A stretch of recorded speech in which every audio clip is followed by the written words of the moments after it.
ಶ್ರೀ ಗುರುಭ್ಯೋ ನಮಃ. ವಾಲ್ಮೀಕಿ ರಾಮಾಯಣದ ಯುದ್ಧಕಾಂಡದ 17ನೇ ಸರ್ಗ ಈ ಹಿಂದೆ ಸಮಾಪ್ತಿಯನ್ನು ಕಂಡಿತ್ತು. ಆಗ ರಾಮ ಲಕ್ಷ್ಮಣಾದಿಗಳು, ಸುಗ್ರೀವ ಇವರೆಲ್ಲರೂ ಕೂಡ ಸಮಾಲೋಚನೆ ಮಾಡಿ ರಾಮ ಹನುಮಂತನ ಸೂಚನೆಗೆ ಸಲಹೆಗೆ ಅನುಗುಣವಾಗಿ ವಿಭೀಷಣನನ್ನ ತನ್ನ ಸೈನ್ಯಕ್ಕೆ ಸೇರಿಸ್ಕೊಳ್ಳಿಕ್ಕೆ ಒಲವು ತೋರಿಸಿದೆ. ಅದಾದ ಬಳಿಕ ಆ ವಿಭೀಷಣನನ್ನು ಇಲ್ಲಿಗೆ ಕರೆತನ್ನಿ ಅಂತ ವಾನರ ಸೈನಿಕರಿಗೆ ಹೇಳಿದ ಅನ್ನುವಲ್ಲಿಗೆ ಆ ಸರ್ಗ ಮುಕ್ತಾಯ ಆಗಿತ್ತು.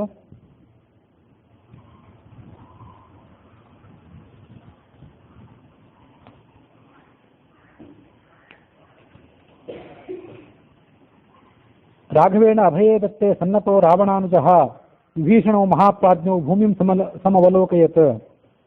ರಾಮ ಆ ವಿಭೀಷಣನಿಗೆ ಅಭಯ ಕೊಟ್ಟು ಆತನನ್ನ ತನ್ನ ಬಳಿಗೆ ಕರೆದುಕೊಂಡು ಬನ್ನಿ ಅಂತ ಹೇಳಿದ ಮೇಲೆ ವಿಭೀಷಣ ಆಕಾಶದಲ್ಲಿ ನಿಂತ್ಕೊಂಡವನು ಭೂಮಿಯನ್ನೊಂದು ಬಾರಿ ನೋಡಿದ ಮತ್ತು ಆಕಾಶದಿಂದ ತನ್ನ ಅನುಚರರ ಜೊತೆಗೆ ಕೆಳಗಿಳಿದ.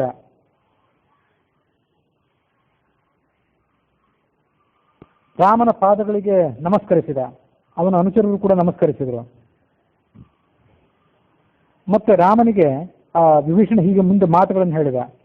ಅನುಜೋ ರಾವಣಸ್ಯಾಹಂ ತೇನ ಚಾಸ್ತಿ ಅವಮಾನಿತಃ. ನಾನು ರಾವಣನ ತಮ್ಮ ವಿಭೀಷಣ, ಅವನು ಇವತ್ತು ನನ್ನನ್ನು ಅವಮಾನಿಸಿದ್ದಾನೆ. ಅದಕ್ಕಾಗಿ ಸಕಲ ಜಗತ್ತಿಗೂ ರಕ್ಷಕನಾದಂಥ ನಿನ್ನನ್ನು ನಾನಿವತ್ತು ಶರಣಾಗತನಾಗಿದ್ದೇನೆ. ಲಂಕೆಯನ್ನ, ನನ್ನ ಹುಟ್ಟೂರಾದಂಥ ಲಂಕೆಯನ್ನು ಬಿಟ್ಟು ಬಂದಿದ್ದೇನೆ. ಮಿತ್ರರನ್ನ, ನನ್ನ ಸಂಪತ್ತನ್ನ, ನನ್ನ ಕುಟುಂಬವನ್ನೆಲ್ಲ ಬಿಟ್ಟು ಬಂದಿದ್ದೇನೆ. ಭವದ್ಗತಂ ಹಿ ಮೇ ರಾಜ್ಯಂ ಜೀವಿತಂಚ ಸುಖಾನಿಚ. ನನ್ನ ಜೀವನ, ನನ್ನ ಸುಖ, ನನ್ನ ರಾಜ್ಯವನ್ನು ಪಡ್ಕೊಳ್ಬೇಕಂತ ಅವನಿಗೂ ಅಪೇಕ್ಷೆ ಇತ್ತು. ಹಾಗಾಗಿ ಇದೆಲ್ಲವೂ ಇವತ್ತು ನಿನ್ನನ್ನು ಅವಲಂಬಿಸಿದೆ. ರಾಮ ಅದನ್ನು ಕೇಳಿ ಈ ಮುಂದಿನಂತೆ ಮಾತನ್ನು ಹೇಳಿದ. ತನ್ನ ಮಾತಿನಿಂದ ಅವನಿಗೆ ಸಮಾಧಾನ ಮಾಡಿದ ಮತ್ತು ತನ್ನ ಕಣ್ಣುಗಳಿಂದ ಆ ವಿಭೀಷಣನ ಮೇಲೆ ಕರುಣೆಯ ಮಳೆಯನ್ನು ಗರೆದ. ಲೋಚನಾಭ್ಯಾಂ ಪಿಬನ್ನಿವ ಆಖ್ಯಾಹಿ ಮಮ ತತ್ವೇನ ರಾಕ್ಷಸಾನಾಂ ಮಹಾಬಲಂ. ರಾಕ್ಷಸರ ಶಕ್ತಿ ಏನಿದೆ ಅಂತ ಅನ್ನೋದನ್ನ ನನಗೆ ವಿಸ್ತಾರವಾಗಿ ಹೇಳು ಅಂತ ಹೇಳಿದ. ಹೀಗೆ ಹೇಳಿದಾಗ ರಾವಣನ ಸಹೋದರನಾದ ವಿಭೀಷಣ ಮುಂದಿನಂತೆ ಆ ಎಲ್ಲ ರಾಕ್ಷಸರ ಪರಾಕ್ರಮ, ಅವರ ಹಿನ್ನೆಲೆ ಅದೆಲ್ಲವನ್ನು ಕೂಡ ವಿವರವಾಗಿ ಹೇಳಲಿಕ್ಕೆ ಪ್ರಾರಂಭಿಸಿದ. ದಶಕಂಠನಾದ ರಾವಣ ಚತುರ್ಮುಖ ಬ್ರಹ್ಮನ ವರ ಇರುವ ಕಾರಣದಿಂದಾಗಿ ಎಲ್ಲಾ ಪ್ರಾಣಿಗಳಿಗೂ, ಜಗತ್ತಿನಲ್ಲಿರುವಂತಹ ಯಾವುದೇ ಜೀವಿಗೂ ಅವಧ್ಯ, ಮನುಷ್ಯನನ್ನೊಬ್ಬನನ್ನು ಬಿಟ್ಟು. ರಾವಣನ ಬಳಿಕ ಹುಟ್ಟಿದವನು, ನನಗಿಂತ ಮೊದಲು ಹುಟ್ಟಿದವನು ಆದಂತಹ ಕುಂಭಕರ್ಣ ಏನಿದ್ದಾನೆ, ಅವನು ಇಂದ್ರನಿಗೆ ಸಮಾನನಾದಂಥ ಪರಾಕ್ರಮಿ. ರಾವಣನ ಸೇನಾಪತಿ ಆದಂಥ ಪ್ರಹಸ್ತ ಅಂತ ಒಬ್ಬಿದ್ದಾನೆ, ಅವನು ಎಂಥ ಮಹಾಪರಾಕ್ರಮಿ ಎಂದರೆ, ಹಿಂದೆ ರಾವಣ ಕುಬೇರನ ಜೊತೆಗೆ ಯುದ್ಧಕ್ಕೆ ಹೋದಾಗ ಕೈಲಾಸದಲ್ಲಿ ಕುಬೇರನ ಅನುಚರನಾದಂತಹ ಮಣಿಭದ್ರ ಅನ್ನುವನನ್ನ ಈ ಪ್ರಹಸ್ತ ಸೋಲಿಸಿದವನು.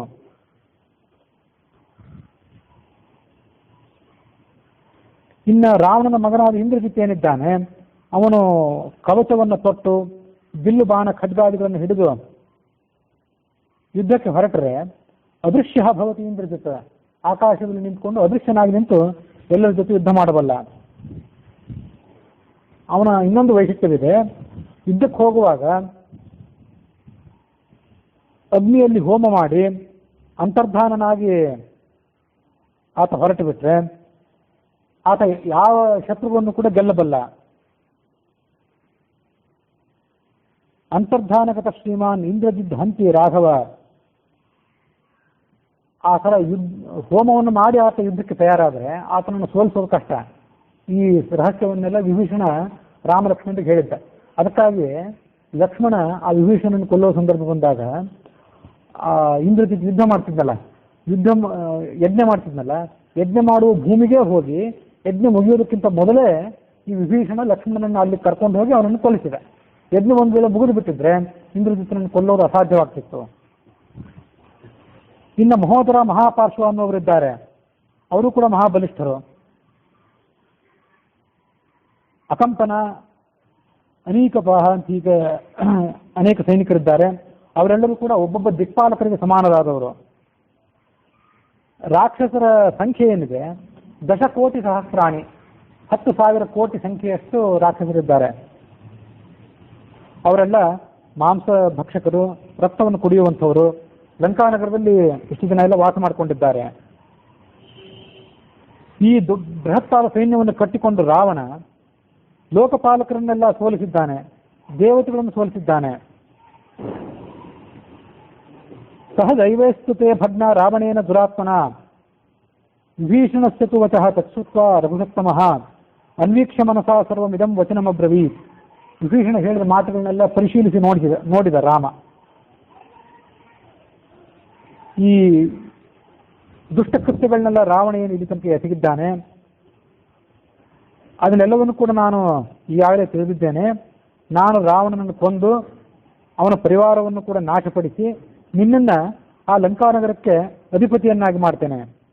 ನೀನು ಈ ನನ್ನ ಮಾತನ್ನ ಪ್ರತಿಜ್ಞೆ ಅಂತ ತಿಳ್ಕೊ ಅಂತ ಹೇಳಿದ. ಸತ್ಯಮೇತತ್ ಶೃಣೋತುಮೆ.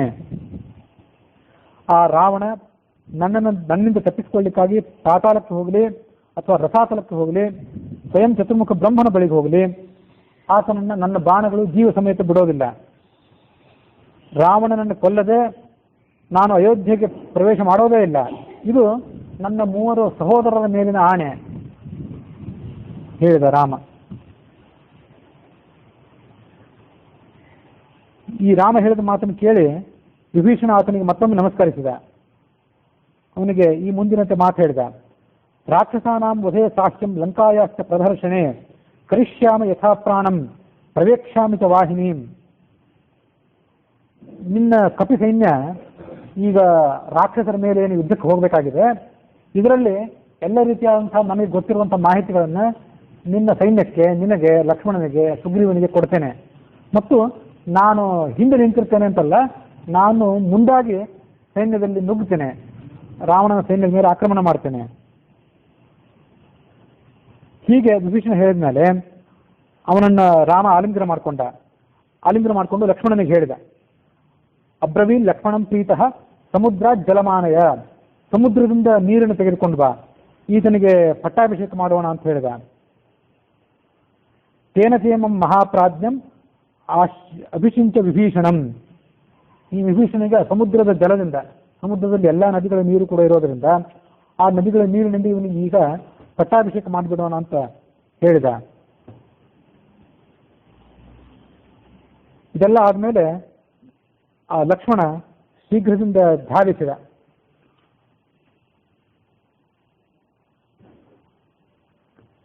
ಸಮುದ್ರಕ್ಕೆ ಹೋಗಿ ಅಲ್ಲಿಂದ ನೀರನ್ನು ತೆಗೆದುಕೊಂಡು ಬಂದ. ಅದರಂತೆ ಪಟ್ಟಾಭಿಷೇಕನು ಕೂಡ ಆ ವಿಭೀಷಣನಿಗೆ ಆಯಿತು.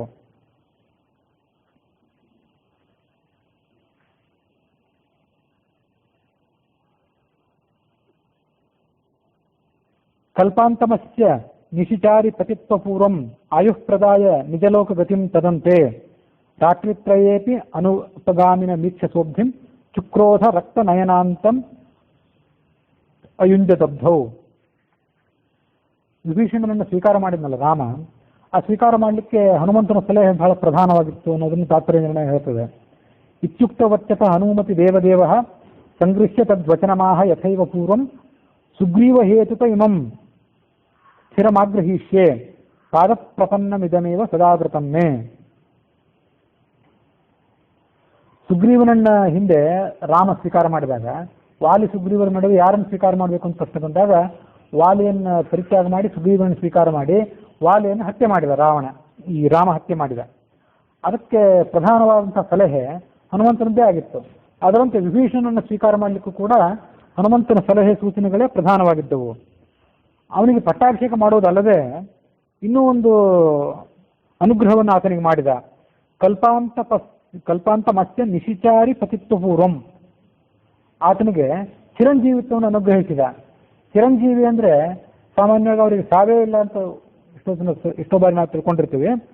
ಸಾವೇ ಇಲ್ಲ ಅಂತ ಅರ್ಥ ಅಲ್ಲ, ಆ ಕಲ್ಪದ ತನಕ, ಒಂದು ಕಲ್ಪ ಮುಗಿಯುವವರೆಗೆ ಅವರಿಗೆ ಸಾವಿಲ್ಲ ಅಂತ ಅರ್ಥ. ಕಲ್ಪ ಅಂತಂದ್ರೆ 2 ರೀತಿಯಾದ ಕಲ್ಪಗಳಿವೆ. ಮಹಾಕಲ್ಪ ಒಂದು, ಮತ್ತು ದಿನಕಲ್ಪ ಒಂದು. ಚತುರ್ಮುಖ ಬ್ರಹ್ಮನದ್ದು ಒಂದು ಹಗಲು ಮುಗಿದ ಮೇಲೆ ರಾತ್ರಿ ಒಂದು ಪ್ರಾರಂಭ ಆಗ್ತದಲ್ಲ, ಆ ರಾತ್ರಿ ಪ್ರಾರಂಭ ಆಗುವ ತನಕ ಈ ವಿಭೀಷಣ, ಅಶ್ವತ್ಥಾಮ ಇವರಿಗೆಲ್ಲ ಚಿರಂಜೀವಿತ್ವ. ಮಹಾಕಲ್ಪ ಅಂತಂದ್ರೆ ಬ್ರಹ್ಮನ ಇಡೀ ಆಯುಷ್ಯ ಮುಗಿದು ಮಹಾಪ್ರಳಯ ಆಗ್ತದಲ್ಲ, ದಿನಪ್ರಳಯ ಮಹಾಪ್ರಳಯ ಅಂತ ಎರಡು ರೀತಿಯಾದ ಪ್ರಳಯ. ಅದರಲ್ಲಿ ದಿನಪ್ರಳಯ ಅಂದರೆ ಚತುರ್ಮುಖ ಬ್ರಹ್ಮನ ದಿನ ಮುಗಿದು ರಾತ್ರಿ ಪ್ರಾರಂಭ ಆದಾಗ ಆಗುವಂಥ ಪ್ರಳಯ, ಅದನ್ನೇ ಕಲ್ಪದ ಕೊನೆ ಅಂತ ಹೇಳ್ತಾರೆ. ಮಹಾಪ್ರಳಯ ಅಂದರೆ ಚತುರ್ಮುಖ ಬ್ರಹ್ಮನ ಆಯುಷ್ಯ ಮುಗಿದು ಆತ ಮುಕ್ತನಾಗ್ತಾನೆ. ಚತುರ್ಮುಖ ಬ್ರಹ್ಮ ಪರಬ್ರಹ್ಮನ ಪಟ್ಟೆಯಲ್ಲಿ ಏನು ಸೇರ್ಕೊಳ್ತಾನೆ, ಅದು ಮಹಾಪ್ರಳಯ ಅಂತ ಕಳ್ಸ್ಕೊತದೆ. ಅದು ಒಂದು ಮಹಾಕಲ್ಪ ಅಂತ ಕೂಡ ಅನ್ಸ್ಕೊತದೆ. ಇವರಿಗೆಲ್ಲ ಚಿರಂಜೀವಿತ್ವ ಅಂತಂದ್ರೆ ದಿನಕಲ್ಪ ಮುಗಿಯೋ ತನಕ ಅಂತ ತಿಳ್ಕೊಳ್ಬೇಕು. ಅಶ್ವತ್ಥಾಮ ಬಲಿರ್ ವ್ಯಾಸ ಹನುಮಾಂಶ್ಚ ವಿಭೀಷಣ ಕೃಪ ಪರಶುರಾಮಶ್ಚ ಸಪ್ತೈತೆ ಚಿರಜೀವಿನಃ. ಈ 7 ಜನರನ್ನ ಚಿರಂಜೀವಿಗಳು ಅಂತ ಕರೀತಾರೆ. ಹೀಗೆ ಚಿರಂಜೀವಿಯಾಗಿದ್ದು ನೀನು ರಾಕ್ಷಸರಿಗೆ ಅಧಿಪತಿಯಾಗಿರುವಂತ ಹೀಗೆ ಅವನ್ನ ಅನುಗ್ರಹಿಸಿದ. ಆನಂದ ರಾಮಾಯಣಕ್ಕನುಸಾರವಾಗಿ ಆ ಪಟ್ಟಾಭಿಷೇಕ ನಡೆದದ್ದೇನಿದೆ, ಸುಮ್ಮನೆ ಒಂದು ಸಾಧಾರಣವಾದ ಬಂಡೆ ಕಲ್ಲಿನ ಮೇಲೆ ಕೂಡಿಸಿ, ಯಾವುದೋ ಒಂದು ಆಸನದ ಮೇಲೆ ಕೂಡ ಕೂಡಿಸಿ ಪಟ್ಟಾಭಿಷೇಕ ಮಾಡಲಿಲ್ಲ ರಾಮ. ಹೊರತಾಗಿ ಏನು ಮಾಡಿದ, ಲಂಕಾನಗರದಲ್ಲಿ ಪಟ್ಟಾಭಿಷೇಕ ಮಾಡಬೇಕಾದ್ರೆ ಲಂಕಾನಗರ ಈಗ ಇರಲಿಲ್ಲಲ್ಲ, ಇಲ್ಲಿ ಸಮುದ್ರದ ಆಚೆಗಿತ್ತಲ್ಲ, ಅದಕ್ಕೆ ಏನು ಮಾಡಿದ ಅಂದರೆ ಆ ಮರಳಿನಿಂದ ಒಂದು ಲಂಕಾಲವನ್ನೇ ಸೃಷ್ಟಿ ಮಾಡಿದಂತೆ. ಅಲ್ಲೇ ಹನುಮಂತ ಮೊದಲಾದವರಿಗೆ ಹೇಳಿ ಉಸುಕಿನಿಂದ ಒಂದು ಲಂಕಾನಗರವನ್ನು ಸೃಷ್ಟಿ ಮಾಡಿಸಿದ. ಹನುಮತ ಉದಧೇ ಸ್ಥೀರೆ ಲಂಕಾಂಶ ಸಿಕತೋದ್ಭವಾಂ, ಲಂಕಾನಗರದ ಕೋಟೆ ಗೋಡೆ ಇತ್ಯಾದಿಗಳನ್ನೆಲ್ಲ ಸಿದ್ಧ ಮಾಡಿರಬೇಕು. ಮಾಡಿಸಿ ತತ್ರ ಮಿತ್ರಂ ವಿಭೀಷಣಂ, ಸ್ನೇಹಿತನಾದ ವಿಭೀಷಣನನ್ನ ಅಲ್ಲಿ ಕೂಡಿಸಿ ಪಟ್ಟಾಭಿಷೇಕ ಮಾಡಿದ. ಲಂಕಾಯಾಸ್ತೀವ ರಾಜ್ಯಾರ್ಥಂ ವಾನರೈರಭ್ಯಷೇಚೇತ್, ಲಕ್ಷ್ಮಣನ ಕಡೆಯಿಂದ ಮಾಡಿಸಿದ ಅಂತ ವಾಲ್ಮೀಕಿ ರಾಮಾಯಣ ಹೇಳಿತ್ತು. ಆನಂದ ರಾಮಾಯಣ ಹೇಳುವಂತೆ ವಾನರೈಹಿ ಕಪಿಶ್ರೇಷ್ಠರ ಮೂಲಕ ಮಾಡಿಸಿದ. ಆಗ ವಿಭೀಷಣನಿಗೆ ಪಟ್ಟಾಭಿಷೇಕ ಎಲ್ಲ ಮುಗಿದ ಮೇಲೆ ರಾಮ ನಕ್ಕು ಹೇಳಿದಂತೆ, ನ್ಯಾಸಭೂತಾತ್ರಿಯಂ ಲಂಕಾ ತಾವತ್ ಕಾಲಂ ತವ ಅಸ್ತಿಮೇ. ಈ ಲಂಕಾನಗರ ಏನಿದೆ ಇದು ಈ ಮರಳಿನ ಲಂಕಾನಗರ, ಇದನ್ನ ನಿನ್ನ ಬಳಿಗೆ ನಾನು ನ್ಯಾಸಭೂತವಾಗಿ ಒತ್ತೆ ರೂಪವಾಗಿ ಇಟ್ಟಿದ್ದೇನೆ. ನಿಜವಾದ ಲಂಕಾನಗರವನ್ನು ರಾವಣನನ್ನು ಕೊಂದು ಆಮೇಲೆ ನಿನಗೆ ಕೊಡೋನಿದ್ದೇನೆ. ಅಲ್ಲಿ ತನಕ ಈ ಲಂಕಾನಗರವನ್ನು ನೀನು ಇಟ್ಕೋ, ಅಲ್ಲಿ ತನಕ ನಿನಗೆ ಈ ಲಂಕಾನಗರ ಆಧಿಪತ್ಯ ಅಂತ ಹೇಳಿಕೊಟ್ಟಿದ್ದ.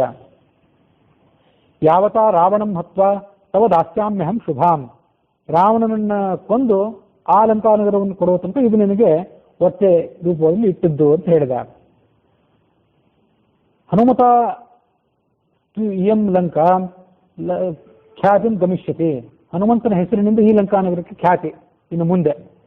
ಆ ಲಂಕಾನಗರ ನಿಜವಾದ ಲಂಕಾನಗರ ವಿಭೀಷಣನ ಹೆಸರಿನಿಂದ, ಸಮುದ್ರದ ಈ ಕಡೆ ತೀರದಲ್ಲಿದ್ದಂತಹ ಲಂಕಾನಗರಕ್ಕೆ ಇದು ಹನುಮಂತನ ಲಂಕೆ ಅಂತ ಹೆಸರು.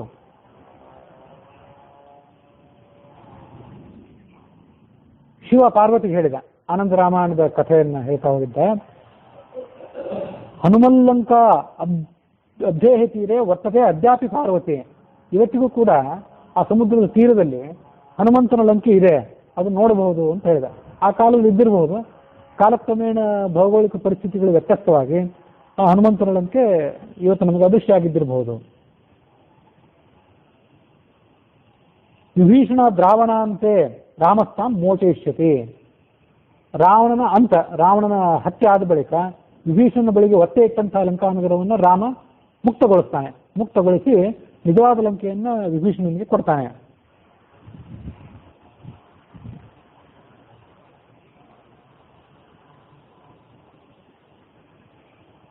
ಸಂಪ್ರಸಾದಂತು ರಾಮಸ್ಯ ದೃಷ್ಟ್ವಾ ಸದ್ಯ ಪ್ಲವಂಗಮಾಹ ಪ್ರಚಕ್ಷುಷು ಮಹಾತ್ಮಾನಂ ಸಾಧು ಸಾಧ್ವಿತಿ ಚಾಬ್ರುವನ್. ವಿಭೀಷಣನ ಪಟ್ಟಾಭಿಷೇಕ ಆದಾಗ ಅದನ್ನು ನೋಡಿ ಆ ಕಪಿಗಳೆಲ್ಲ ಅದನ್ನ ಪ್ರಶಂಸೆ ಮಾಡಿದರು. ಹನುಮಂತ ಮತ್ತು ಸುಗ್ರೀವ ಇವರಿಬ್ರು ಕೂಡ ವಿಭೀಷಣನಿಗೆ ಈ ಮುಂದಿನ ಮಾತನ್ನು ಕೇಳಿದ್ರು. ಈ ಸಾಗರ ವಿಸ್ತಾರವಾದ ಸಾಗರ ಇದೆ, ಇದನ್ನು ನಾವು ದಾಟೋದು ಹೇಗೆ? ನಾವು ಒಬ್ಬನೇ ದಾಟಿ ಉಪಯೋಗ ಇಲ್ಲ, ಇಡೀ ಸೈನ್ಯ ದಾಟಬೇಕಲ್ಲ, ಅದಕ್ಕೆ ಏನು ಮಾಡಬೇಕು? ಆಗ ವಿಭೀಷಣ ಹೇಳಿದ, ನಮ್ಮ ರಾಜನಾದ ರಾಮ ಈ ಸಮುದ್ರಕ್ಕೆ ಶರಣಾಗತನಾಗಲಿ, ಸಮುದ್ರವನ್ನು ಪ್ರಾರ್ಥನೆ ಮಾಡಿಕೊಳ್ಳಿ, ಪ್ರಾರ್ಥನೆ ಮಾಡಿಕೊಂಡು ಸಮುದ್ರ ಪ್ರಸನ್ನವಾದ ಮೇಲೆ ಅದರಲ್ಲಿ ಸೇತುವೆಯನ್ನು ಕಟ್ಟಲಿ. ಯಾಕೆಂದ್ರೆ ಇದೇ ಸಾಗರ ಈ ರಾಮನ ಪೂರ್ವಜರಿಂದಲೇ ಸೃಷ್ಟಿ ಮಾಡಲ್ಪಟ್ಟದ್ದು. ಹಾಗಾಗಿ ರಾಮನ ಬಗ್ಗೆ ಅದಕ್ಕೆ ಉಪಕಾರದ ಭಾವನೆ ಇದೆ. ರಾಮ ಶರಣಾಗತನಾದರೆ, ರಾಮ ಅದನ್ನು ಪ್ರಾರ್ಥನೆ ಮಾಡಿದರೆ ಅದು ಒಪ್ತದೆ. ಖಾನಿಗ ಸಾಗರೇ ನಾಯಂ ಅಪ್ರಮೇಯೋ ಮಹಾ ಉದಧಿಹಿ. ಹೀಗೆ ವಿಭೀಷಣ ಹೇಳಿದ ಮೇಲೆ ಅದನ್ನ ಕೇಳಿ ಸುಗ್ರೀವ ರಾಮ ಲಕ್ಷ್ಮಣರಿದ್ದಲ್ಲಿಗೆ ಬಂದ. ಆ ವಿಭೀಷಣ ಹೇಳಿದ್ದನ್ನ ರಾಮ ಲಕ್ಷ್ಮಣರಿಗೆ ತಿಳಿಸಿದ. ರಾಮನು ಕೂಡ ಸ್ವಯಂ ಧರ್ಮಶೀಲನಾದವನು. ಆ ವಿಭೀಷಣ ಸುಗ್ರೀವಾದಿಗಳು ಕೊಟ್ಟ ಸಲಹೆ ಆತನಿಗೆ ರುಚಿಸಿತು.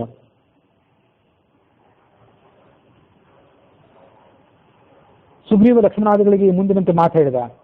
ವಿಭೀಷಣನ ಈ ಆಲೋಚನೆ ನನಗೆ ಹಿಡಿಸಿದೆ. ಸುಗ್ರೀವ ಪಂಡಿತೋ ನಿತ್ಯಂ ಭವಾನ್ ಮಂತ್ರ ವಿಚಕ್ಷಣ. ಸುಗ್ರೀವ ಮಹಾಪಂಡಿತನಾದವನು, ವಿಭೀಷಣನು ಕೂಡ ರಾಜ್ಯಶಾಸ್ತ್ರ ಪಂಡಿತನಾದವನು. ಇವರಿಬ್ಬರು ಕೊಟ್ಟಂತ ಸಲಹೆ ಬಹಳ ಉತ್ತಮ ಇರ್ತದೆ, ಅದಕ್ಕಾಗಿ ನಾನು ಅದನ್ನು ಆಚರಣೆ ಮಾಡ್ತೇನೆ ಅಂತ ಹೇಳಿದ. ಕಿಮರ್ಥಂ ನೌ ನರವ್ಯಾಘ್ರ ನರೋತಿಷ್ಠಿತಿ ರಾಘವ ವಿಭೀಷಣೇನ ಯತ್ತುಕ್ತಂ ಅಸ್ಮಿನ್ ಕಾಲೇ ಸುಖಾವಹಂ. ಸಾಗರದಲ್ಲಿ ನಾವು ಸೇತುವೆಯನ್ನು ಕಟ್ಟದೆ ನಾವು ಈ ಸಾಗರವನ್ನು ದಾಟಲಿಕ್ಕೆ ಸಾಧ್ಯ ಇಲ್ಲ, ಅದಕ್ಕಾಗಿ ಸಾಗರವನ್ನು ನಾನು ಪ್ರಾರ್ಥನೆ ಮಾಡ್ಕೊಳ್ತೇನೆ. ಅಲಂ ಕಾಲಾತ್ಯಯಂ ಕೃತ್ವ ಸಾಗರಾಯ ನಿಯುಜ್ಯತಾಂ ಯಥಾ ಸೈನ್ಯೇನ ಗಚ್ಛಾಮ ಪುರೀಂ ರಾವಣ ಪಾಲಿತಾಂ. ಏವ ಮುಕ್ತ ಕುಶಾಸ್ತೀರ್ಣೆ ತೀರೆ ನದ ನದೀಪತೆ ಸನ್ನಿವೇಶ ತದಾ ರಾಮ ವೇದ್ಯಾಮೇವ ಹುತಾಶನಃ. ಶರಣಾಗತನಾಗೋದು ಅಂದ್ರೆ ಏನು ಶರಣಾಗತನಾಗಬೇಕು ಅಂದ್ರೆ, ಆ ಸಮುದ್ರದ ತೀರದಲ್ಲಿ ಕೆಲವು ದರ್ಭೆಗಳನ್ನು ಹಾಕಿ ಆ ದರ್ಭೆ ಮೇಲೆ ಆತ ಮಲಗಬೇಕು. ಹೀಗೆ ಅವರೆಲ್ಲರೂ ಕೂಡ ನಿರ್ಧಾರ ಮಾಡಿದರು. ಅದರಂತೆ ರಾಮ ಅಲ್ಲಿ ಮಲಗಿದ. ಆ ಮಲಗಿದ ಜಾಗ ಏನಿದೆ ಅದನ್ನೇ ದರ್ಭಶಯನ ಅಂತ ಹೇಳುವಂತ ಕ್ಷೇತ್ರ ಅಂತಾರೆ.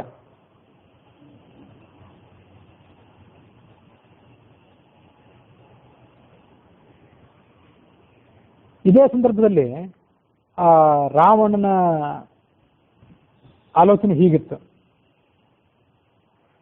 ತಥೋ ನಿವಿಷ್ಟಾಂ ಧಿವಿನೀಂ ಸುಗ್ರೀವಿನ ಅಭಿಪಾಲಿತಾಂ ದದರ್ಶ ರಾಕ್ಷಸೋಧ್ಯತ್ಯ ಶಾರ್ದೂಲೋ ನಾಮ ವೀರ್ಯವಾನ್.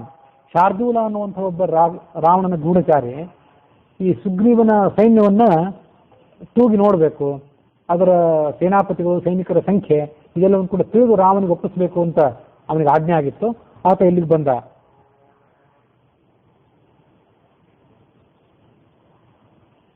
ಆತ ಇಲ್ಲಿಗೆ ಬಂದು ಆ ರಾಮನ ಸೈನ್ಯವನ್ನೆಲ್ಲ ನೋಡಿ ಮರಳಿದ ಮತ್ತೆ ಲಂಕೆಗೆ. ಆವಿಶ್ಯ ಲಂಕಾಂ ವೇಗೇನ ರಾಜಾನಮಿದಮಬ್ರವೀತ್. ಆ ರಾಜನಿಗೆ ಹೋಗಿ ಹೀಗೆ ಮಾತನ್ನು ಹೇಳಿದ. ಏಷ ವೈ ವಾನರ ವೃಕ್ಷ ಓಘ ಲಂಕಾಂ ಸಮಭಿವರ್ತತೆ. ಕರಡಿಗಳ ಕಪಿಗಳ ದೊಡ್ಡ ಸೈನ್ಯವೊಂದು ಲಂಕಾನಗರವನ್ನು ಸುತ್ತುವರೆದಿದೆ. ಅಗಾಧಶ್ಚ ಅಪ್ರಮೇಯಶ್ಚ ದ್ವಿತೀಯ ಇವ ಸಾಗರ. ನಮ್ಮ ಈ ಸಾಗರ ಏನಿದೆ, ಈ ಸಾಗರದಂತೆ ಕಪಿಗಳ ಸೈನ್ಯವು ಕೂಡ ಒಂದು ದೊಡ್ಡ ಸಾಗರವಾಗಿ ಕಾಣ್ತಾ ಇದೆ, ಬಹಳ ವಿಸ್ತಾರವಾಗಿದೆ. ದಶರಥನ ಮಕ್ಕಳಾದಂತಹ ರಾಮ ಲಕ್ಷ್ಮಣರು ಕೂಡ ಮಹಾತ್ಮರು. ಅವರು ಶಸ್ತ್ರಧಾರಿಗಳಾಗಿದ್ದು ಯುದ್ಧಕ್ಕಾಗಿ ಸನ್ನದ್ಧರಾಗಿದ್ದಾರೆ. ಬಲಂ ಚಾಕಾಶಮಾವೃತ್ಯ ಸರ್ವತೋ ದಶಯೋಜನಂ ತತ್ವಭೂತಂ ಮಹಾರಾಜ ಕ್ಷಿಪ್ರಂ ವೇಜಿತುಮರ್ಹಸಿ. ಎಲ್ಲಿ ನೋಡಿದ್ರು ಕಪಿಗಳೇ ಕಾಣ್ತಿದ್ದಾರೆ. ಆಕಾಶದಲ್ಲೂ ಕಪಿಗಳು, ಮರದ ಮೇಲೆ ಕಪಿಗಳು, ಸಮುದ್ರ ತೀರದಲ್ಲಿ ಕಪಿಗಳು, ಗುಹೆಗಳಲ್ಲಿ ಕಪಿಗಳು, ಎಲ್ಲ ಕಡೆ ಕಪಿಗಳೇ ಕಾಣ್ತಿದ್ದಾರೆ.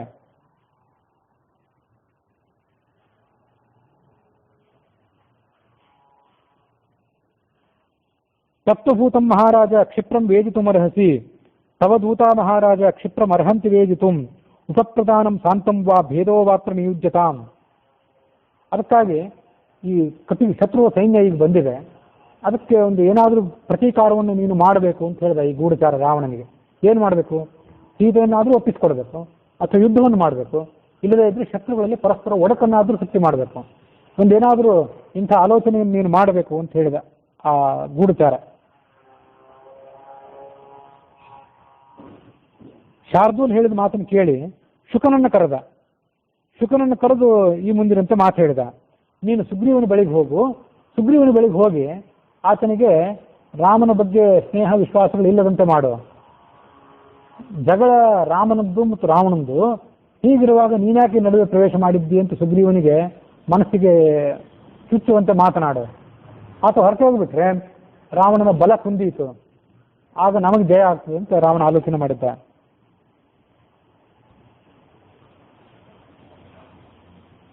ತ್ವಂವೈ ಮಹಾರಾಜ ಕುಲಪ್ರಸೂತೋ ಮಹಾಬಲಸ್ಥ ಋಕ್ಷರಜಸ್ಸುತಸ್ಯ, ನೀನು ಮಹಾಬಲಿಷ್ಠನಾದಂಥ ಋಕ್ಷರಜಸ್ ಅನ್ನುವವನ ಮಗ, ಮಹಾಬಲಿಷ್ಠ ನೀನು. ರಾಮ ಮತ್ತು ರಾವಣರ ಯುದ್ಧದಲ್ಲಿ ನಿನಗೆ ಆಗಬೇಕಾದಂಥ ಪ್ರಯೋಜನವೇನಿಲ್ಲ, ಹಾಗಾಗಿ ನೀನು ಯಾಕೆ ಬಂದಿದ್ದೆ?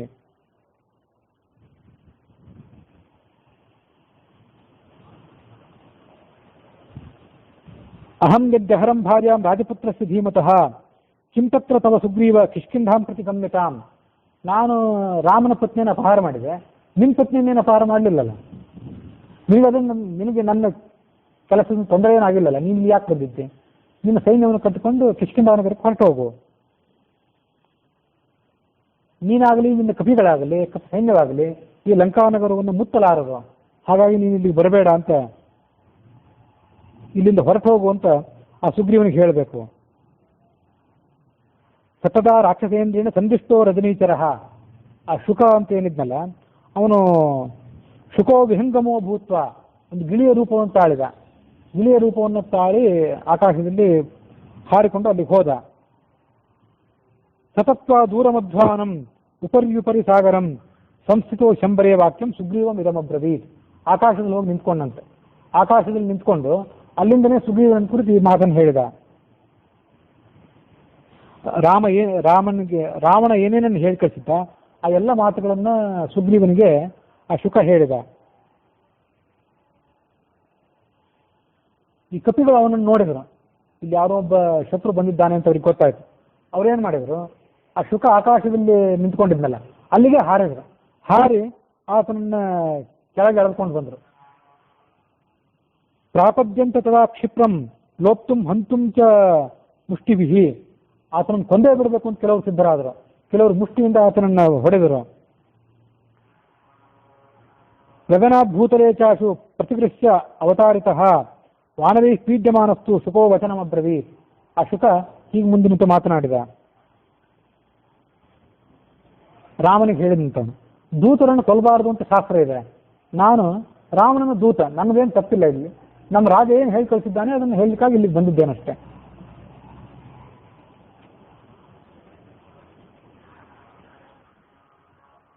ತನ್ನ ಒಡೆಯ ಯಾವ ರಾಜ ಏನು ಹೇಳಿ ಕಳಿಸುತ್ತಾನೆ ಅದನ್ನಷ್ಟನ್ನೇ ಹೇಳಿದ್ರು ಆತನನ್ನು ಕೊಲ್ಲಬಾರ್ದು.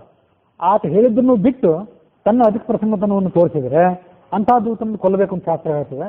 ನಮ್ಮ ರಾಜ ಹೇಳಿದ್ದನಷ್ಟೇ ನಾನು ಇಲ್ಲಿ ಹೇಳಿ ಕಳಿಸಿದ್ದೇನೆ, ನಿಮಗೇನು ತೊಂದರೆಯನ್ನೂ ಮಾಡಿಲ್ಲ, ಹಾಗಾಗಿ ನನ್ನನ್ನು ಹಿಂಸಿಸಬೇಡಿ. ಆ ರಾಕ್ಷಸ ಕೇಳ್ಕೊಂಡ. ಶುಕಸ್ಯ ವಚನಂ ರಾಮಃ ಶ್ರುತ್ವಾಚು ಪರಿದೇವಿತಂ ಉವಾಚ ಮಾಬಧಿಷ್ಠೇತಿ ಘ್ನತ್ತ ಶಾಖಾ ಮೃಗರ್ಷಭಾನ್.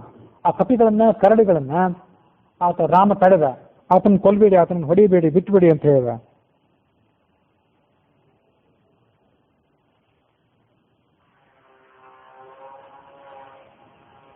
ಆ ಕಪಿಗಳು ಕರಡಿಗ ಆತನನ್ನು ಬಿಟ್ಟರು. ಆತ ಮತ್ತೆ ಆಕಾಶಕ್ಕೆ ಹಾರಿದ. ಹಾರಿ ಅಲ್ಲೇ ನಿಂತ್ಕೊಂಡು ಉತ್ತರ ಹೇಳಿದ. ಸುಗ್ರೀವನೇ, ನೀನು ಮಹಾಬಲಿಷ್ಠನಾದವನು, ಮಹಾಪರಾಕ್ರಮಿಯಾದವನು. ನಾನು ರಾವಣನಿಗೆ ಏನು ಮಾತನ್ನು ಹೇಳಬೇಕು? ರಾವಣ ಹೇಳಿದ್ದನ್ನು ನಿನ್ನ ಬಳಿಗೆ ಬಂದು ಹೇಳಿದೆ. ಇನ್ನು ನಿನ್ನ ಸಂದೇಶವನ್ನು ನಮ್ಮ ಒಡೆಯನಿಗೆ ತಲುಪಿಸ್ಬೇಕಲ್ಲ, ಅದಕ್ಕಾಗಿ ನಿನ್ನ ಮಾತನ್ನು ಹೇಳು ಅಂತ ಕೇಳಿದ. ಆಗ ಸುಗ್ರೀವ ಈ ಮಾತನ್ನು ಹೇಳಿದ. ರಾವಣನೇ, ನೀನು ನನಗೆ ಸ್ನೇಹಿತನೂ ಅಲ್ಲ, ನೀನು ನನಗೆ ಆಪ್ತನೂ ಅಲ್ಲ. ನಿನ್ನ ಬಗ್ಗೆ ಯಾವುದೇ ರೀತಿಯಾದಂತಹ ಅನುಕಂಪೆ ದಯೆಯನ್ನು ಇಡ್ಲಿಕ್ಕೂ ನನಗೇನು ಕಾರಣವೂ ಇಲ್ಲ. ಅರಿಷ್ಟ ರಾಮಸ್ಯ, ನೀನು ರಾಮನಿಗೆ ಶತ್ರುವಾಗಿದ್ದೆ, ರಾಮ ನನಗೆ ಸ್ನೇಹಿತನಾಗಿದ್ದಾನೆ. ಹಾಗಾಗಿ ಸ್ನೇಹಿತನಿಗೆ ಸಹಾಯ ಮಾಡೋದಕ್ಕಾಗಿ ನಾನು ಇಲ್ಲಿಗೆ ಬಂದಿದ್ದೇನೆ. ಹಾಗಾಗಿ ನೀನು ನನ್ನನ್ನು ಇಲ್ಲಿಂದ ಹೊರಟು ಹೋಗುವಂತ ಹೇಳೋದು ಉಚಿತ ಅಲ್ಲ. ಸಹಾಯ ಮಾಡಲಿಕ್ಕಾಗಿಯೇ ಬಂದಿದ್ದೇನೆ. ಆ ಕೆಲಸವನ್ನು ಮುಗಿಸಿಕೊಂಡೇ ಇಲ್ಲಿಂದ ತೆರಳುವವನು ನಾನು. ವಧಾರ್ಹ ಏವ ವಾಲಿಯೋ ವಧಾರ್ಹ ಏವ. ನಾನು ವಾಲಿಯನ್ನು ಹೇಗೆ ಹಿಮ್ಮೆಟ್ಟಿಸಬೇಕಾಯ್ತೋ, ವಾಲಿಯನ್ನು ಕೊಂದು ರಾಜ್ಯವನ್ನು ಪಡ್ಕೊಳ್ಬೇಕು ನಾನು ಹೇಗೆ ಪ್ರಯತ್ನ ಪಟ್ಟೋ, ಹಾಗೆ ನೀನೂ ಕೂಡ ನನಗೆ ವಧೆಗೆ ಯೋಗ್ಯನಾಗಿದ್ದಿ. ಸುಗ್ರೀವ ರಾವಣನಿಗೆ ತಿಳಿಸಿದ. ನಮೋಕ್ಷತೆ ರಾವಣ ರಾಘವಸ್ಯ ಸರ್ವೈ ಸಹೇಂದ್ರೈರಪಿ ಮೂಢಗುಪ್ತ. ಮೂರ್ಖನಾದ ರಾವಣನೇ, ಇಂದ್ರಾದಿ ದೇವತೆಗಳನ್ನು ನೀನು ಶರಣ ಹೊಂದಿದ್ರು ಕೂಡ ರಾಮನ ಬಾಣಗಳಿಂದ ತಪ್ಪಿಸಿಕೊಳ್ಳಾರೆ.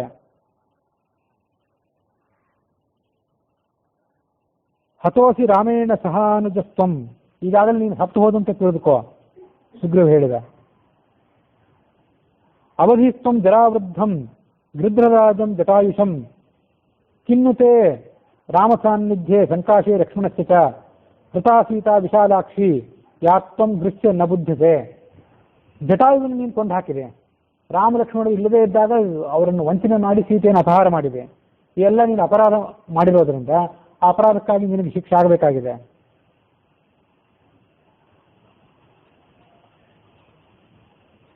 ಅದಾದ್ಮೇಲೆ ಅಂಗದ ಮಾತಾಡಿದ. ಇವನು ರಾವಣನ ದೂತ ಅಲ್ಲ. ದೂತನಾಗಿದ್ರೆ ಆಕಾಶದಲ್ಲಿ ಕೇವಲ ನಿಂತ್ಕೊಂಡಿರ್ತಿದ್ದ. ಅಲ್ಲಿ ನಿಂತ್ಕೊಂಡು ಈತ ನಮ್ಮ ಸೈನ್ಯವನ್ನೆಲ್ಲ ಸೂಕ್ಷ್ಮವಾಗಿ ನೋಡ್ತಿದ್ದಾನೆ. ಹಾಗಾಗಿ ಈತ ಗೂಢಚಾರ. ಗೂಢಚಾರ ಆದ್ರಿಂದ ಇವನು ಕೊಂದೇ ಹಾಕ್ಬೇಕು. ನಮಗೆ ಕೊಂದೇ ಹಾಕಬೇಕಾದದ್ದೇ ನಮ್ಮ ಕರ್ತವ್ಯ ಅಂದ ಅಂಗದ. ತುಲಿತಂ ಹಿ ಬಲಂ ಸರ್ವಂ ಅನೇನ ತವತಿಷ್ಠತ. ಆಕಾಶದಲ್ಲಿ ನಿಂತ್ಕೊಂಡು ನಮ್ಮ ಬಲವನ್ನೆಲ್ಲ ಈತ ತೋಲನೆ ಮಾಡಿ ನೋಡಿದ್ದಾನೆ. ದೃಶ್ಯತ ಮಾಗಮಲ್ ಲಂಕಾ ಮೇತಭ್ಯ ಮಮ ರೋಚತೆ. ಲಂಕೆಗೆ ಹೋಗಿ ಇಲ್ಲಿ ಸಂಗತಿಗಳನ್ನು ವರದಿ ಮಾಡ್ಲಿಕ್ಕೆ ಅವನಿಗೆ ನಾವು ಬಿಡಬಾರ್ದು, ಕೊಂದು ಹಾಕಿ ಬಿಡಬೇಕು.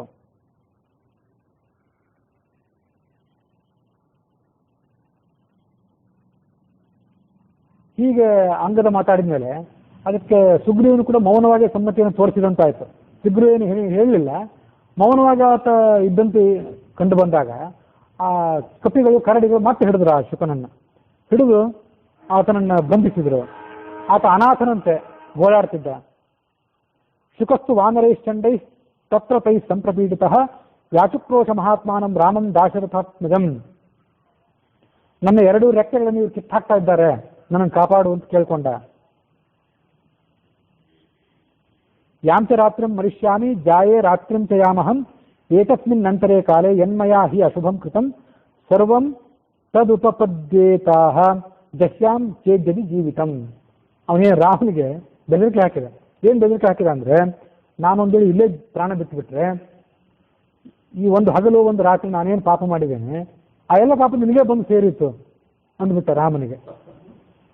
ರಾಮ ಬೆದರಿಕೆಯಿಂದ ಬಿಟ್ಟ ಅಂತಲ್ಲ, ಆದರೂ ಆತನ ಹೋಗಲಿ ಅಂತ ಬಿಟ್ಟು ಕಳಿಸಿಬಿಟ್ಟ. ನಾಘಾತಯತ್ತದ ರಾಮ ಶುತ್ವಾ ತತ್ ಪರಿದೇವಿತಂ. ಅವನ ಗೋಳಾಟವನ್ನು ಕೇಳಿ ರಾಮನಿಗೆ ಕರುಣೆ ಹುಟ್ಟಿ ಆತನನ್ನು ಕಳಿಸಿಕೊಟ್ಟು ಬಿಟ್ಟ.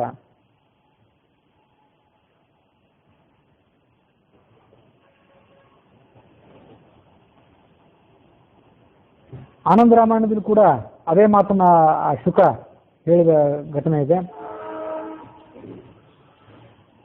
ಶಾರ್ದೂಲಶ್ಚಾಪಿ ಸೇನಾಂತಾಂ ದೃಷ್ಟ್ವಾಧಿಕಂ ಅಭಾಷತ ತಚ್ಛ್ರುತ್ವ ರಾವಣಶ್ಚಾಪಿ ದೀರ್ಘಚಿಂತಾ ಪರೋಭವತ್. ಆ ಶುಕ ಸಾರಣ ಅಂತ ಅವರಿಬ್ರು ಏನಿದ್ರಲ್ಲ, ಅವರಿಬ್ರು ಶುಕ ಮತ್ತು ಶಾರ್ದೂಲ ಅವರಿಬ್ಬರು ರಾಮನ ಬಳಿಗೆ ಹೋಗಿ ಬಂದು ಆ ಸೈನ್ಯವನ್ನೆಲ್ಲ ನೋಡಿ ರಾವಣನಿಗೇನು ವರದಿ ಮಾಡಿದ್ರು. ಅದು ನೋಡಿ ಆತ ಬಹಳ ಚಿಂತೆ ಮಾಡಿದನಂತೆ. ದೀರ್ಘಚಿಂತಾ ಪರಹ ಅಭವತ್. ಎಷ್ಟು ಚಿಂತೆ ಮಾಡಿದ್ದ ಅಂತಂದ್ರೆ ಅವನಿಗೆ ಇಲ್ಲಿ ತನಕ ಅಂತ ಭಯ ಎಂದೂ ಕೂಡ ಆಗಿರಲಿಲ್ಲ. ಆ ಕಪಿಗಳ ಸೈನ್ಯ ಬೃಹದಾಕಾರವಾದ ಕಪಿಗಳ ಸೈನ್ಯ, ಅದು ಎಲ್ಲಿ ನೋಡಿದ್ರು ಕೂಡ ಬರೀ ಕಪಿಗಳ ಸಂಖ್ಯೆ ಕಾಣಿಸ್ತದೆ. ಅಷ್ಟು ಕಪಿಗಳನ್ನು ನೋಡಿ ಆತನಿಗೆ ಭಯ ಆಯ್ತಂತೆ. ಭಯ ಆಗಿ ಮುಂದೆ ಏನು ಮಾಡಬೇಕು ಅಂತ ಆತ ಆಲೋಚನೆ ಮಾಡ್ಲಿಕ್ಕೆ ಪ್ರಾರಂಭ ಮಾಡಿದ.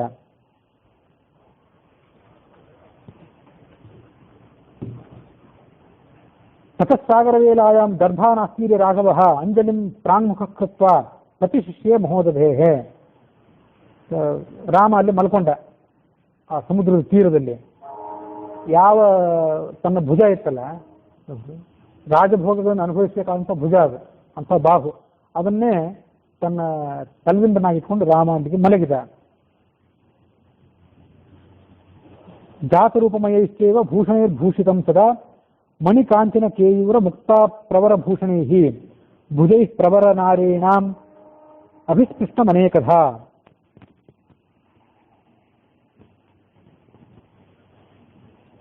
ದಕ್ಷಿಣೋ ದಕ್ಷಿಣಂ ಬಾಹುಂ ಮಹಾಪರಿಕ ಸನ್ನಿಭಂ ಗೋಸಹಸ್ರ ಪ್ರದಾತಾರಂ. ಸಾವಿರಾರು ಗೋವುಗಳನ್ನು ದಾನ ಮಾಡಿದಂಥ ಮಹತ್ವದ ತೋಳದು. ಆ ತೋಳನ್ನ ತಲೆದಿಂಬನಾಗಿಟ್ಕೊಂಡು ಮಲಗಿದ. ಅದ್ಯಮೇ ತರಣಂ ವಾಥ ಮರಣಂ ಸಾಗರಸ್ಯವ. ನನಗೆ ಎರಡರಲ್ಲಿ ಒಂದು ಆಗಬೇಕು ಅಂತ, ನಾನೇ ಇಲ್ಲ ಸತ್ತು ಹೋಗ್ಬೇಕು ರಾಮ ಅನ್ಕೊಂಡ. ಇಲ್ಲೇ ನಾನು ಸತ್ತು ಹೋಗ್ಬೇಕು ಸಾಗರದ ತೀರದಲ್ಲಿ, ಅಥವಾ ಸಮುದ್ರವನ್ನು ದಾಟಬೇಕು, ಇವೆರಡರಲ್ಲಿ ಒಂದು ಆಗಬೇಕು ಅಂದ್ಕೊಂಡು ಮಲಗಿಬಿಟ್ಟ.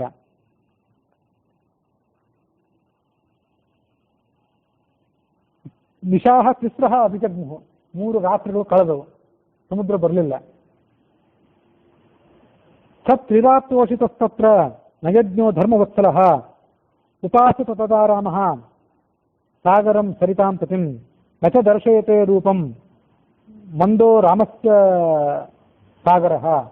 3 ರಾತ್ರಿ ಕಳೆದ್ರೂ ಕೂಡ ಆ ಸಾಗರ ಅಲ್ಲಿಗೆ ಬರದೇ ಇರೋದು ನೋಡಿ ರಾಮನಿಗೆ ಸಿಟ್ಟು ಉಕ್ಕೇರಿತು. ಈ ದುಷ್ಟ ಬುದ್ಧಿಯ ಸಾಗರ ನಾನಿಲ್ಲಿ ಬಂದು ಕುಳಿತದ್ದನ್ನು ಕೂಡ ಗಮನಿಸಿದೆ, ದುರಹಂಕಾರದಿಂದ ನನ್ನ ಬಳಿಗೆ ಬರಲಿಕ್ಕೆ ಮನಸ್ಸು ಮಾಡಿಲ್ಲ. ಇನ್ನು ನನ್ನ ಬಳಿಗೆ ಬಂದು ಸಮುದ್ರದ ಮೇಲೆ ಸೇತುವೆಯನ್ನು ಕಟ್ಟಿರಿ ಅಂತ ನಮಗೆ ಸಮ್ಮತಿಯನ್ನು ಕೊಡಬೇಕಾಗಿತ್ತು. ಆ ಸಮ್ಮತಿಯನ್ನು ಇನ್ನೂ ಕೊಟ್ಟಿಲ್ಲ.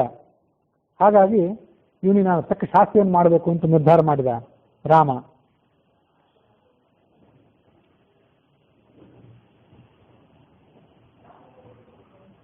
ಸಮುದ್ರಸ್ಯ ತತಃ ಕ್ರುದ್ಧೋ ರಾಮೋ ರಕ್ತಾಂತಲೋಚನಃ ಸಮೀಪಸ್ಥಮುವಾಚೇದಂ ಲಕ್ಷ್ಮಣಂ ಶುಭಲಕ್ಷ್ಮಣಂ. ಲಕ್ಷ್ಮಣನಿಗೆ ಹೇಳಿದ, ನನ್ನ ಬಿಲ್ಲು ಬಾಣಗಳನ್ನು ಎರಡನ್ನೂ ಕೊಡು, ನಾನು ಈ ಸಮುದ್ರದ ಮೇಲೆ ಬಾಣ ಪ್ರಯೋಗ ಮಾಡ್ತೇನೆ. ಸರ್ವತ್ಸೋತ್ಕೃಷ್ಟ ದಂಡಂಚ ಲೋಕ ಸತ್ಕೃತೆ ನರಂ. ಈ ಜಗತ್ತಿನ ರೀತಿನೇ ಹೀಗೆ. ನಾವು ಇನ್ನೊಬ್ಬರ ವಿಷಯದಲ್ಲಿ ಸೌಮ್ಯವಾಗಿ ವರ್ತಿಸಿದರೆ ಅವ್ರು ನಮಗೇನು ಬೆಲೆ ಕೊಡೋದೇ ಇಲ್ಲ. ಸ್ವಲ್ಪ ನಮ್ಮ ಪರಾಕ್ರಮ ತೋರಿಸ್ಬೇಕು. ನಾವೇನು ಅಂತ ನಮ್ಮ ಸ್ವರೂಪವನ್ನು ಬಿಟ್ಟು ಕೊಟ್ಟರೆ ಆಗ ಜನ ನಮ್ಗೆ ಸ್ವಲ್ಪ ಕಿಮ್ಮತ್ತು ಕೊಟ್ಟಾರ. ಹಾಗಾಗಿ ಇನ್ನು ನಾವು ಈ ಸಮುದ್ರದ ಜೊತೆಗೆ ಮೃದುವಾಗಿ ವರ್ತಿಸಿದರೆ ಲಾಭವಿಲ್ಲ. ಸಮುದ್ರಕ್ಕೆ ನನ್ನ ಶಕ್ತಿಯದ ರುಚಿಯನ್ನು ತೋರಿಸ್ತೇನೆ ಅಂದ ರಾಮ. ನಸಾಂನ ಶಕ್ಯತೆ ಕೀರ್ತಿ ನಸಾಂನ ಶಕ್ಯತೆ ಯಶಃ. ಅದ್ಯ ಮದ್ವಾನ ನಿರ್ಭಿನ್ನೈ ಮಕರೈರ್ಮಕರಾಲಯಂ ನಿರುದ್ಧತೋಯಂ ಸೌಮಿತ್ರೇ ಪ್ಲವದ್ಭಿ ಪಶ್ಚ ಸರ್ವತಃ. ಸಾಗರವನ್ನು, ಸಾಗರದಲ್ಲಿರುವಂತಹ ಎಲ್ಲ ಜೀವಜಾಲವನ್ನು ನಾನು ಸುಟ್ಟು ಹಾಕಿಬಿಡ್ತೇನೆ, ಅದನ್ನು ನೋಡು. ಕ್ಷಮಯಾ ಹಿ ಮಹಾಯುಕ್ತಂ ಮಾಮಯಂ ಮಕರಾಲಯ ಅಸಾಮರ್ಥ್ಯಂ ವಿಜಾನಾತಿ. ನನ್ನ ಸಹನೆ, ನನ್ನ ಕ್ಷಮಾಗುಣವನ್ನ ಈ ಸಾಗರ ಅಸಾಮರ್ಥ್ಯ ಅಂತ ತಿಳ್ಕೊಂಡಿದ್ದಾನೆ. ಇದು ನನ್ನ ದೌರ್ಬಲ್ಯ ಅಂತ ತಿಳ್ಕೊಂಡಿದ್ದಾನೆ. ಇವನಿಗೆ ನಾನೀಗ ಬುದ್ಧಿ ಕಲಿಸಬೇಕು. ಸಮುದ್ರಂ ಶೋಷಯಿಷ್ಯಾಮಿ ಬದ್ಧಾಂ ಯಾಂತು ಪ್ಲವಂಗಮಾಹ. ಕಷ್ಟಪಟ್ಟು ಈ ಸಮುದ್ರಕ್ಕೆ ಸೇತುವೆ ಕೊಟ್ಟೋದು ಯಾಕೆ? ಸಮುದ್ರವನ್ನು ನಾನು ಒಣಗಿಸಿ ಬಿಡ್ತೀನಿ. ನಮ್ಮ ಕಪಿಗಳೆಲ್ಲ ಸಮುದ್ರವನ್ನು ನಡ್ಕೊಂಡೇ ಹೋಗಲಿ, ನಡ್ಕೊಂಡೇ ಸಮುದ್ರವನ್ನು ದಾಟಿ ಬಿಡಲಿ. ಅವರು ಸೇತುವೆ ಕಟ್ಟುವಂಥ ಗೋಜಿಗೆ ಹೋಗೋದು ಬೇಡ.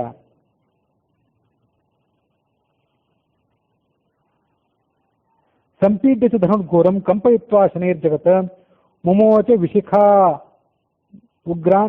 ಉಗ್ರಾನ್ ವಜ್ರಾನಿವ ಶತಕ್ರತು. ಇಂದ್ರ ವಜ್ರಾಯುಧ ಪ್ರಯೋಗ ಮಾಡಿದಂತೆ ರಾಮ ಆ ಸಮುದ್ರದ ಮೇಲೆ ಬಾಣಗಳನ್ನು ಪ್ರಯೋಗ ಮಾಡಿದ. ಆ ಸಮುದ್ರವೆಲ್ಲವೂ ಕೂಡ ಅಲ್ಲೋಲ ಕಲ್ಲೋಲವಾಯಿತು. ಅದರ ತರಂಗಗಳೆಲ್ಲ ಅಸ್ತವ್ಯಸ್ತ ಆದವು. ಒಳಗಿರುವಂಥ ಜೀವಜಾಲಗಳು, ಮೊಸಳೆ, ಮೀನುಗಳು, ತಿಮಿಂಗಿರಗಳೆಲ್ಲ ಅಸ್ತವ್ಯಸ್ತವಾದವು. ತತಸ್ತುತಂ ರಾಘವ ಮುಗ್ರಮೇನಂ ಪ್ರಕರ್ಷಮಾಣಂ ಧನುರಪ್ರಮೇಯಂ ಸೌಮಿತ್ರಿರುತ್ಪತ್ಯ ವಿನಿಶ್ವಸಂತಂ ಮಾಮೇತಿ ಚೋಕ್ತ ಧನುರಾಲಂಬೆ. ಒಂದು ಬಾಣ ಪ್ರಯೋಗ ಮಾಡಿದ್ದಕ್ಕೆ ಎಷ್ಟು ಅನಾಹುತವಾಗಿತ್ತು. ಮತ್ತೊಂದು ಬಾಣವನ್ನು ಪ್ರಯೋಗ ಮಾಡಿಬಿಡಬೇಕು ಅಂತ ಹೊರಟಿದ್ದ ರಾಮ. ಆಗ ಲಕ್ಷ್ಮಣ ಅಲ್ಲಿಗೆ ಬಂದು ಆತನನ್ನು ತಡೆದ, ಬೇಡ ಅಂತ ಹೇಳಿದ. ಇನ್ನೊಂದು ಬಾಣವನ್ನು ಪ್ರಯೋಗ ಮಾಡಬೇಡ, ಬೇರೆ ಏನಾದರೂ ಉಪಾಯ ಇದೆಯೋ ಹೇಗೆ ಅಂತ ನಾವು ಆಲೋಚನೆ ಮಾಡೋಣ. ಆ ಆಲೋಚನೆಯನ್ನು ಮಾಡಿ ಮುಂದಿನ ಕಾರ್ಯವನ್ನು ನಾವು ಮಾಡೋಣ. ನಿನ್ನಂಥವರೇ ಹೀಗೆ ಸಿಟ್ಟಿಗೆ ವಶರಾಗಿಬಿಟ್ರೆ ಇನ್ನು ಉಳಿದವರ ಗತಿ ಏನು? ಅಂತರ್ಹಿತ ಇಷ್ಟಾಪಿ ತಥಾಂತರಿಕ್ಷೇ ಬ್ರಹ್ಮರ್ಷಿಭಿಶ್ಚೈವ ಸುರರ್ಷಿಭಿಶ್ಚ ಶಬ್ದಕೃತ ಕಷ್ಟಮಿತಿ ದುವದ್ಭಿಃ ಮಾಮೇತಿ ಚೋಕ್ತ ಮಹತಾಸ್ವರೇಣ. ಲಕ್ಷ್ಮಣ ಒಬ್ಬನೇ ಅಲ್ಲ, ಆಕಾಶದಲ್ಲಿ ನಿಂತ ಮಹರ್ಷಿಗಳು, ಬ್ರಹ್ಮರ್ಷಿಗಳೆಲ್ಲರೂ ಕೂಡ ಎಂಥ ಕಷ್ಟ ಬಂತಿದು, ಸಮುದ್ರವೇ ಒಣಗಿ ಹೋಗುವಂಥ ಪ್ರಸಂಗ ಬಂತಲ್ಲ, ರಾಮನ ಸಿಟ್ಟಿಗೆ ಇನ್ನು ಎದುರು ಯಾರು ಅಂತ ಭಯಪಟ್ಟರು. ಅನ್ನುವಲ್ಲಿಗೆ ವಾಲ್ಮೀಕಿ ರಾಮಾಯಣದ ಯುದ್ಧಕಾಂಡದಲ್ಲಿ 19ನೇ ಸರ್ಕ ಸಮಾಪ್ತ ಆಗಿದೆ.